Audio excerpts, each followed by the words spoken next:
कि उसी घर में रहो जहाँ सम्मान हो, उस घर में कभी न रहो जहाँ तुम्हें अपमान और घुटन का सामना करना पड़े। और हम लोग को अपमान एवं घुटन का सामना इस पार्टी के द्वारा किया जा रहा है। इसलिए मैं स्वेच्छा से, बिना किसी के दबाव से, मैं तमाम पदों से राष्ट्रीय जनता दल के और प्राथमिक सदस्य से इस्तीफा देता हूँ।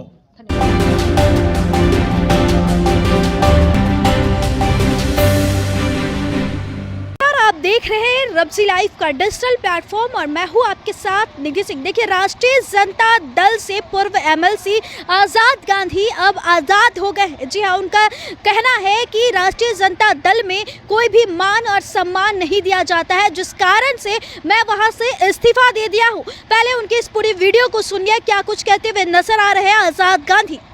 आज मेरे द्वारा संवाददाता सम्मेलन किया गया, आप लोग पधारे, पहले बधाई के पात्र आप लोग हैं। आज हम लोग का जो मुख्य मुद्दा था, राष्ट्रीय जनता दल से विगत में 40 वर्षों से जुड़ा रहा और राष्ट्रीय जनता दल के परिवार को बनाने में, राष्ट्रीय जनता दल के घर को बनाने में, सामाजिक न्याय के स्ट्रक्चर को खड़ा करने में हम लोगों की भी अहम भूमिका थी। किसी भी घर को एक व्यक्ति के द्वारा निर्माण नहीं किया जाता, बल्कि एक संपूर्ण परिवार जो है निर्माण कराता है।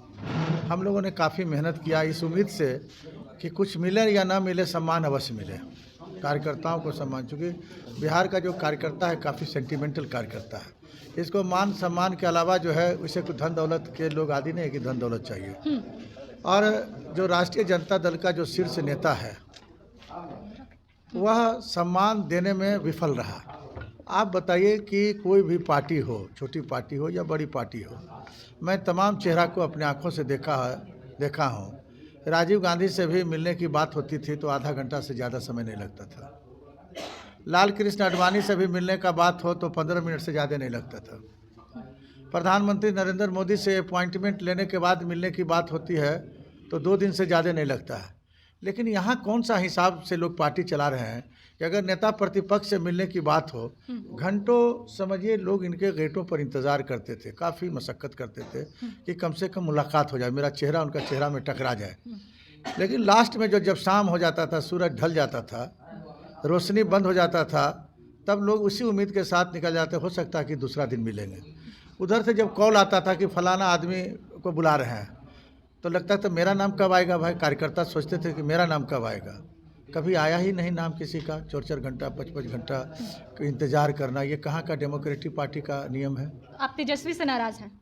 अरे मैं सभी तमाम लोगों से नाराज हूँ जो इस तरह के व्यवस्था को रूप दिया है। व्यवस्था का रूप देने वाला घर का जो फाउंडर मेंबर होता है, जो मेंबर है, जो पार्टी का संचालक है, वही ना दोषी है कि दूसरा कोई दोषी है।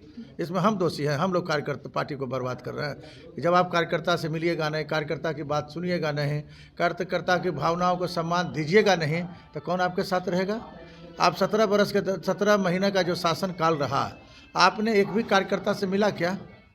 आप तो इतना व्यस्त दुनिया के नागरिक थे, लग रहा था कि आप ऑल ओवर वर्ल्ड के आप ही दुनिया के राष्ट्रपति हो गए हैं। पहले ही नहीं तेजस्वी यादव कार्यकर्ता से मिलने गए थे। अरे कार्यकर्ता संवाद से वहाँ जा करके मिल रहे हैं, समझे कि नहीं। सब ये यात्राओं का जो है ना, जितना यात्रा लोग पूर्व में किए हुए नेता, उसका ही चाह रहे हैं कि हम उनके बढ़ते कदम और चहते कदम पर चले। तो संभव, हाँ, तो जो योजना है, इनको जो ऐसे लोग इस तरह का योजना का मतलब देते हैं जो कि उनको फाइनेंशियल पोजीशन बिहार के आय व्यय का ज्ञान नहीं हो। आप इस्तीफा देंगे पार्टी को? हाँ, तमाम इतने कारण हैं।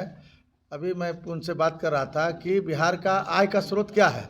जब आय का स्रोत जो होना चाहिए उसके अनुकूल व्यय होना चाहिए। आप 2500 रुपया आप देने में सरकार का कितना एनुअल बजट होगा। इन चीज़ों पर आधारित कर करके जनता को के बीच घोषणा करनी चाहिए। ये जनता को डगमगाने वाला, बहलाने वाला, फुसलाने वाला, बहकाने वाला इस तरह का योजना है। ये सीधे झारखंड में तो आय का साधन है। वहाँ के मुख्यमंत्री ने घोषणा किया कि हम लोग ये करेंगे, वो करेंगे, तो आय का स्रोत वहाँ है, यहाँ क्या आय का स्रोत है।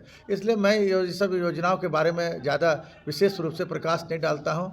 योजना वही सफल होता है जो रोड पर नजर आता है। नीतीश कुमार की प्रगति यात्रा को कैसे?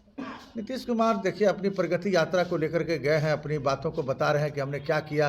विभिन्न जिला में योजनाओं का वो शिलान्यास कर रहे हैं, आधारशिला रख रहे हैं। एक हमको लगता है कि एक कदम होना चाहिए। अब यात्रा को अलविदा यात्रा कर रहे हैं विपक्ष के नेता।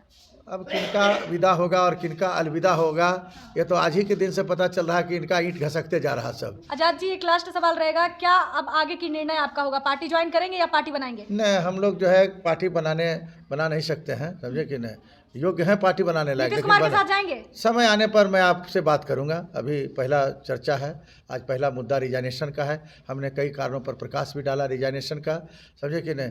सबसे मुद्दा जो है कि कार्यकर्ताओं के हित के लिए मैं रिजाइनेशन दे रहा हूँ। कार्यकर्ता का मान सम्मान इस जहाँ नहीं हो उस दल में रहने का कोई अधिकार नहीं है। भगवान कृष्ण ने भी कहा है अपने गीता के श्लोक में कि उसी घर में रहो जहाँ सम्मान हो, उस घर में कभी न रहो जहाँ तुम्हें अपमान और घुटन का सामना करना पड़े। और हम लोग का अपमान एवं घुटन का सामना इस पार्टी के द्वारा किया जा रहा है। इसलिए मैं स्वेच्छा से, बिना किसी के दबाव से, मैं तमाम पदों से राष्ट्रीय जनता दल के और प्राथमिक सदस्य से इस्तीफा देता हूँ। तो आप सुन रहे थे पूर्व एमएलसी आजाद गांधी को, जिन्होंने सीधे तौर पर राजद पर आरोप लगाया है कि वहां पर किसी को मान सम्मान नहीं दिया जाता है। अगर तेजस्वी यादव से मुलाकात करना हो तो आप घंटों इंतजार कीजिए, तब वह मुलाकात करते हैं और वहां कोई भी कार्यकर्ता को सम्मान नहीं मिलता। ऐसी स्थिति में वहां पर रहना मेरे लिए दुर्भाग्यपूर्ण था, इसलिए मैं अपनी अपेक्षा से वहां से रिजाइन दे दिया हूं। इस रिपोर्ट में आपको क्या लगता है, कमेंट में अपनी प्रतिक्रिया जरूर दीजिएगा। बहुत बहुत धन्यवाद।